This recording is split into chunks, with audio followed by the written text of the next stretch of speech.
In this series, we're exploring the role HR plays in these high growth businesses and some of the common problems that you've seen in the past.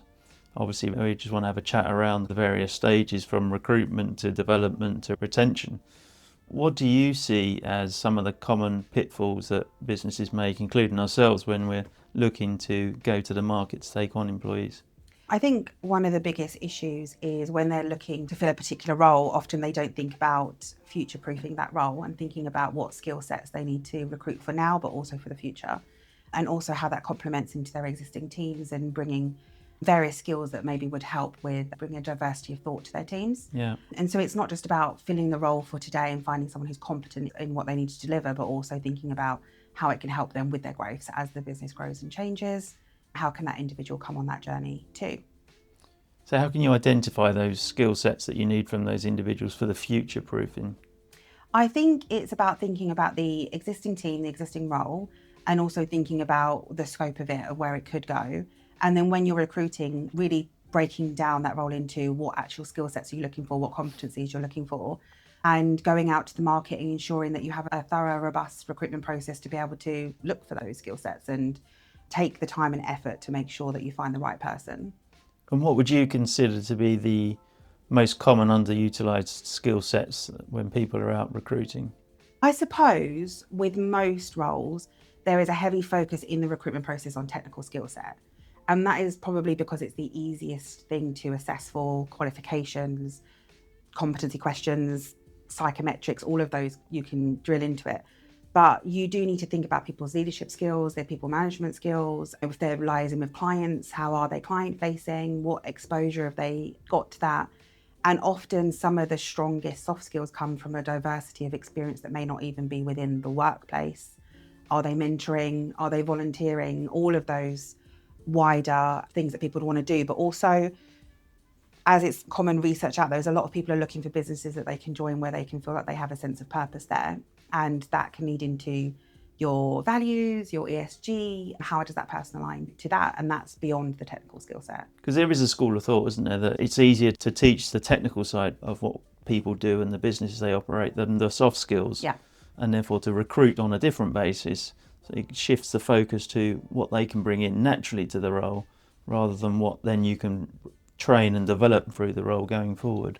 And what you have the scope to train and develop. Because I think that's why I say when you look at the role and then think about future-proofing the team, if you have a team that at the moment is more junior in, say, their people management skills, their leadership skills, then even if you're not actively looking for a leader per se, recruiting someone that has the early skills in leadership and development, maybe they've been involved in mentoring juniors at a level, maybe they're involved in coaching people, volunteering, they are showing that they're already having that capacity, which means that when you then invest your money as a business, you might be investing in somebody that already has a bit of a head start, and it would help, especially when you're a smaller business where typically you find that most people you speak to when they start managing, they're literally dumped into the fire and have to get on with it. Whereas if they've got the skills elsewhere, it would make it a much less of a steep learning curve for them.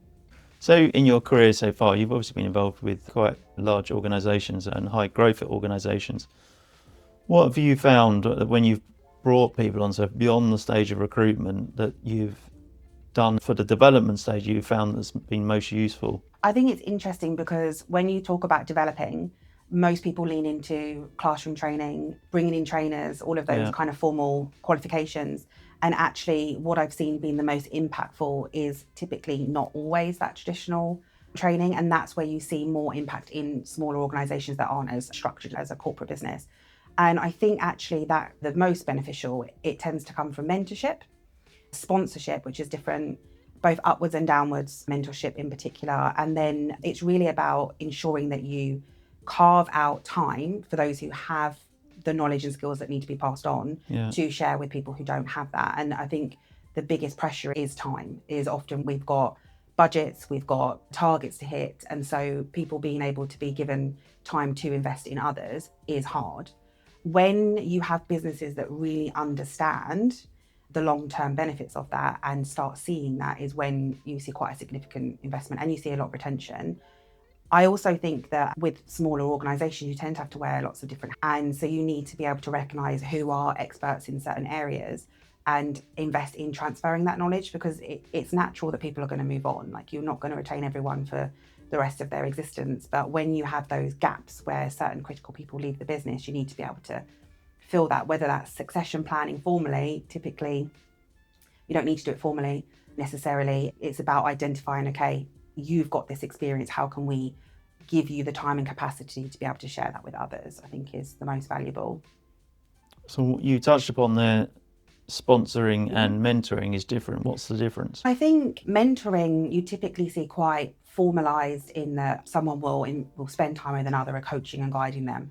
But actually, particularly from a diversity perspective, and not just from individuals, but a diversity of different kinds of people in businesses, that you often need to actively help people progress. Yeah. And that is where sponsorship comes in. So that's where somebody who is in a much more senior established position, typically it links into around their networks, and they give exposure to those who maybe benefit from that either earlier in their career, or it could be that they've hit a roadblock, or maybe their network isn't as broad.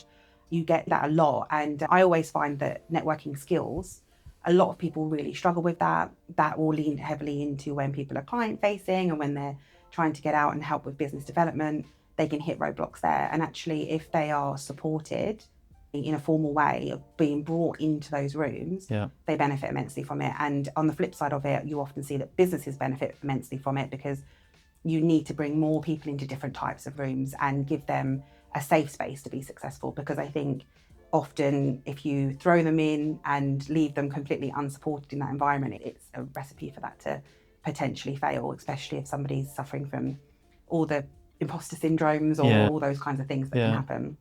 And is that allocating someone to them, or is that done, is the kind of sponsoring process done by everyone in a way, in terms of? I think you can do it informally. And I always think that it's about, don't pull the ladder up behind you, and that you should think, if you're going somewhere, who can you bring with you? Who can you do that informally? Yeah. But I've seen it done formally, which is when businesses can look around and think, okay, where are we seeing people hit roadblocks? Sometimes that can be from a diversity perspective of certain types of individuals, or it could be a socioeconomic imbalance that they're trying to address because of an industry. Or it could be, I've seen it where it's a certain grade, like when there's a huge change in somebody's role, when they're trying to step up and they're hitting particular roadblocks in being successful in stepping up. And then when you identify that issue, the senior partners can then say, we will step in and we will identify the talent that has the potential and bring them into those rooms with us. Yeah, okay. And is it a skill set for the sponsor in terms of delivering those and helping the sponsoring process? I.e., can anyone do that, or is there I think you can. Anyone can do it, but I think it's about being mindful in how you do it. Yeah. So when you have to put yourself in the shoes of the person who you're sponsoring, and also be open to opening yourself up to learning from them, rather than it just being like, well, I'm going to take you with me because I know how to do it. Why have they hit those roadblocks, and how can you be creative around making sure you give them the support to be successful? So a lot of our clients often come to us with the old problem of trying to keep employees incentives, especially key employees in the business that have a real role or a portfolio with their clients, or kind of key salespeople that are out there for clients. And we often talk to them about tax incentive schemes like EMI options or other inventive ways of creating share options for staff. But obviously outside of that, there's other ways that you can try and incentivize the team. What's your kind of key ideas and philosophies that you can help with companies? I think all the research out there shows that there's the two different types of rewards. Obviously the financial side of things, of making sure that your packages are aligned, because you want to make sure that you're aligned to the market, otherwise you're on the back foot immediately. But there's lots of research that says that people stay with firms when they are feeling valued, when they're feeling recognised, and when they feel that they align with the business's trajectory and their values. So I think it's first of all about setting out a clear identity of who you are and what you're trying to achieve, because I think everybody wants to feel like they know their place in an organisation and they know how they can add value, because as humans, I think there's an overwhelming desire to understand how you are adding value in the work you do and feel like your work is worthwhile. And then on the flip side of that is to then how you're recognizing those individuals, because we spend an inordinate amount of time at work and away from our friends and families and our homes. And so you'd want to feel like that is being, the work you're doing is being recognized. And that's really small things, from how you shout people out, how you communicate with them, how you can take time out of your day for the small things.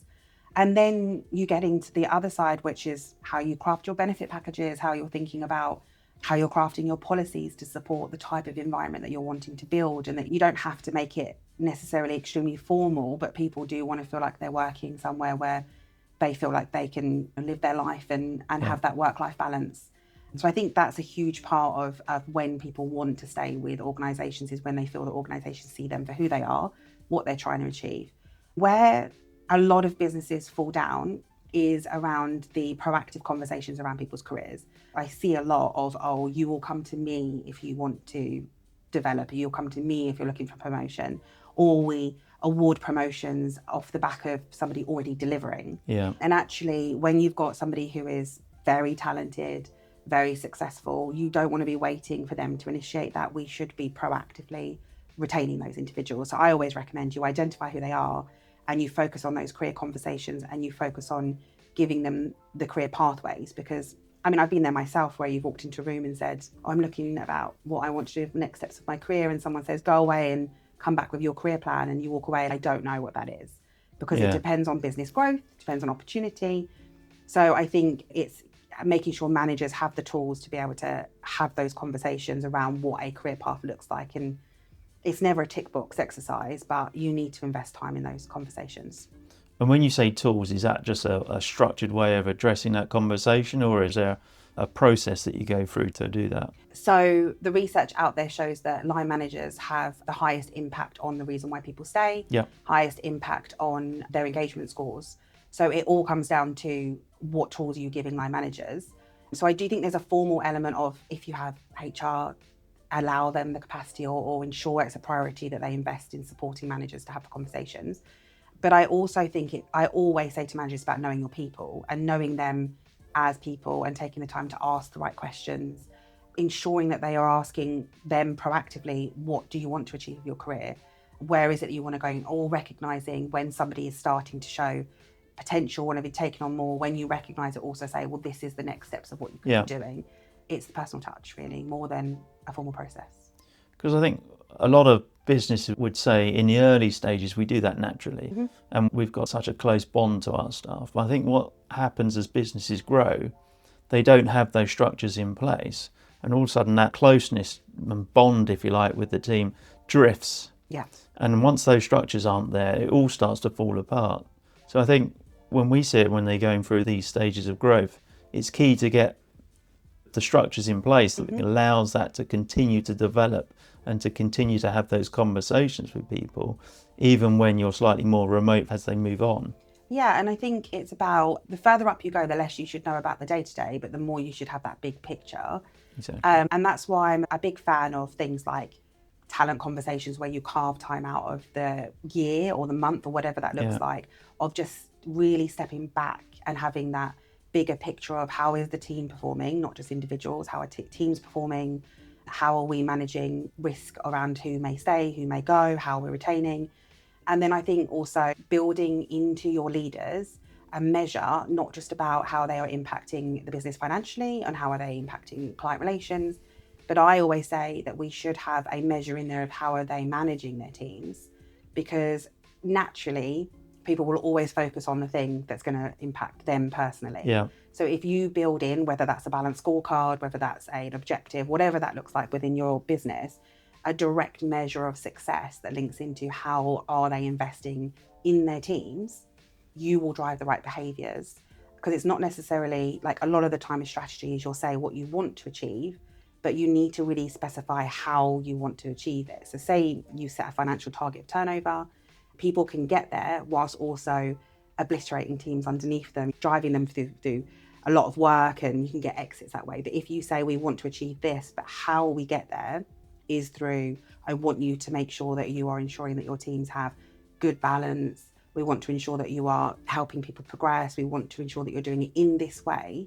You drive the right behaviours at the same time achieving those financial targets or whatever targets you're setting as a business. I think you made a good point there in the sense of you were talking about risk management, and we're having a conversation about retention and how you keep the best talented. But also there's the other side where there's people that might move on, and it's identifying them early as a business and knowing that, look, we accept that and we understand that and we can identify those people, and therefore it allows us to manage the continuity of staff to come through in certain areas and job roles of the business as we grow. Yeah, and protecting your clients and protecting the knowledge you have, because when someone exits and it's happened in a way where you're not fully prepared for it, you then find that you're scrabbling sometimes to address those gaps where maybe they had knowledge that nobody else in the business have, or maybe they have a close relationship with the client and you're then trying to do damage control on that.